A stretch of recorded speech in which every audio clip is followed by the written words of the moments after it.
नमस्कार बच्चों, M A उत्तरार्ध प्रथम प्रश्न पत्र की इस कक्षा में आपका स्वागत है। कल हमने पर्दा कहानी को संक्षेप में पढ़ा और उसके बारे में चर्चा की। आज हम पर्दा कहानी का अनुशीलन करेंगे।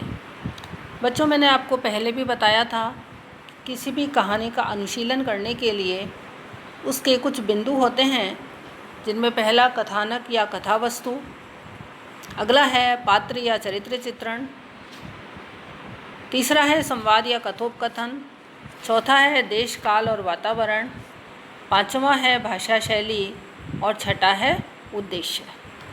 इन बिंदुओं के आधार पर हम किसी भी कहानी का अनुशीलन करते हैं। तो सबसे पहले जब हम देखते हैं कथानक या कथा वस्तु, तो उसके बारे में हमने कल के व्याख्यान में बहुत अच्छी तरह से चर्चा की थी।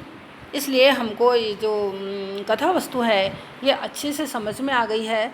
कथा वस्तु में सबसे पहले उसका प्रारंभ होता है, फिर विकास होता है, चरम होता है और उसके बाद में अंत होता है।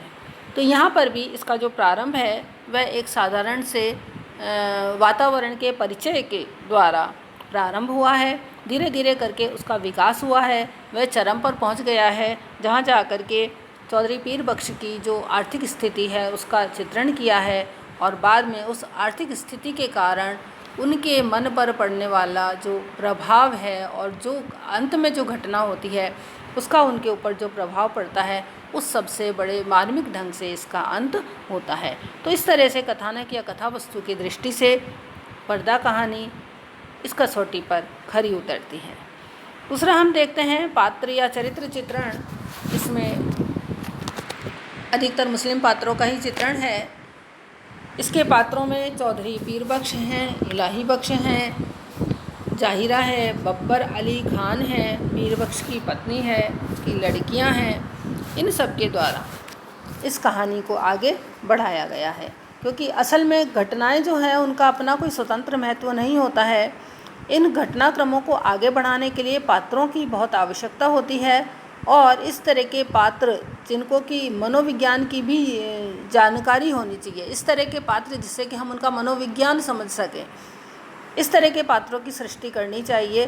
तो उस दृष्टि से लेखक यहाँ पर एकदम सही हैं और उन्होंने अच्छे पात्रों की सृष्टि की है, उनका चरित्र चित्रण अच्छे से हुआ है और इसके माध्यम से कहानी रुचिकर हो गई है और उसकी जो घटनाएं हैं वो उस वातावरण से संयोजित होकर के और अच्छे से उस कहानी का विकास हो पाया है। तो पात्र की दृष्टि से भी यह कहानी सही है। अब बात आती है कथोपकथन या संवाद की। पात्र भी हैं, चरित्र भी हैं, तो निश्चित बात है कि वे बोलेंगे ही, वे बात भी करेंगे। ये जो बातचीत होती है, जो डायलॉग होते हैं, यही संवाद होते हैं और संवादों के संबोधन से ही पात्रों की जो स्वाभाविकता है वो बढ़ती है। इन संवादों के माध्यम से, इन डायलॉग के माध्यम से ही किसी पात्र का हम चरित्र चित्रण कर सकते हैं। इन डायलॉग के माध्यम से कहानी में नाटकीयता भी आती है और आगे की घटनाओं की सूचना भी मिलती है। तो संवाद संयोजन करते समय भी लेखक को बहुत ज़्यादा सावधानी रखनी चाहिए और उस दृष्टि से यदि हम देखें तो यहाँ पर संवाद बहुत अच्छे हैं और जिस तरह से जिसकी जैसी सोच है उसके लिए उसमें वैसे ही संवाद है और उससे उनका चरित्र चित्रण करना भी आसान हो गया है। जैसे कि जब खान से पीर बख्श कहता है कि घर में एक पैसा भी नहीं है, कुछ भी नहीं है, जब वो कहता है तो खान जो कि रुपया उधार देता है क्योंकि उसके मन में किसी के लिए दया धर्म नहीं है, तो वो बोलता है अम तुम्हारा दुआ क्या करेगा, तुम्हारा खाल क्या करेगा, तुम्हारा तो जूता भी नहीं बनेगा, तुम्हारा खाल से तो यह टाट अच्छा। यानी उसके अंदर बिल्कुल भी उसके प्रति दया नहीं है। इस कथन से यह पता चलता है। और पीर बख्श का ये जो कथन है कि एक पैसा भी घर में नहीं, बर्तन भी नहीं, कपड़ा भी नहीं, खान चाहे तो बेशक उसकी खाल उतार करके बेच दे, इससे उसकी जो आर्थिक स्थिति है, उसकी जो माली हालत है, उसके बारे में हमें बहुत अच्छी तरह से पता चलता है। इसी तरह से जाहिल भीड़ जो है वो भी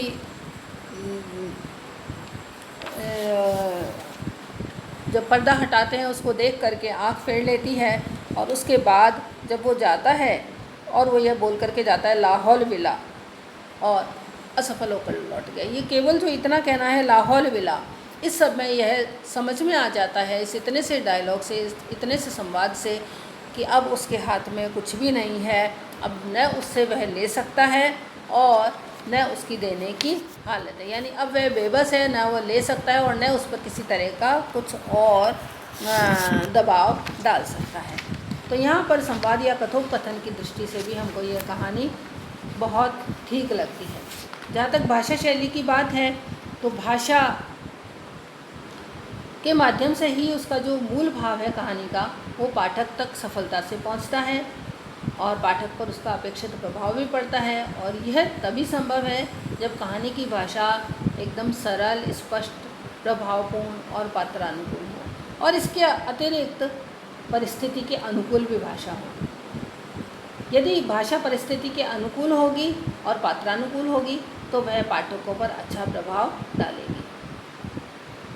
तो इस कहानी में यदि हम देखते हैं तो इस कहानी की भी भाषा पात्रानुकूल तो है ही, इसके अतिरिक्त जो परिस्थिति है उसके अनुकूल भी भाषा है। जैसे कि अब ये कहते हैं, बच्चे पिछले हफ्ते लगभग फाके से थे। चौधरी कभी गली से 2 पैसे की चौराई खरीद लाते, कभी बाजरा उबाल, सब लोग कटोरा कटोरा भर पी लेते। बड़ी कठिनता से मिले 4 रुपयों में से 1.25 रुपया खान के हाथ धर देने की हिम्मत चौधरी को ना हुई। इससे हमको पता चल जाता है कि उसकी कितनी आर्थिक स्थिति खराब थी। इसी तरह से जब वो बोलता है, मियाँ जब बोलता है कि हमारा रुपया क्या आराम का है, यहाँ पर भी पात्रानुकूल भाषा तो है ही, लेकिन उसके साथ यह भी है कि उसके मन में उसके प्रति बिल्कुल भी कहीं कोई दया का भाव नहीं है। और इस तरह ये कहानी ये बताती है कि पात्रों के अनुकूल भाषा को लेखक ने रख करके इस कहानी का विकास भी अच्छे से किया है, और भाषा और शैली की दृष्टि से भी ये कहानी सही उतरती है, क्योंकि सहज है, सरल है और स्वाभाविक भाषा है, बोलचाल की भाषा है। इसमें कहीं भी कोई दुर्होता नहीं है, कोई कठिनाई नहीं है, क्लिष्ट नहीं है। इसके अतिरिक्त इसमें जो शैली है उसमें गद्यात्मकता, बिंबात्मकता, प्रतीकात्मकता और आलंकारिकता भी होती है। यहाँ पर भी कई बार हम पढ़ते हैं तो ऐसा लगता है कि मानो वह बिंब के रूप में हमारे सामने आ रहा है।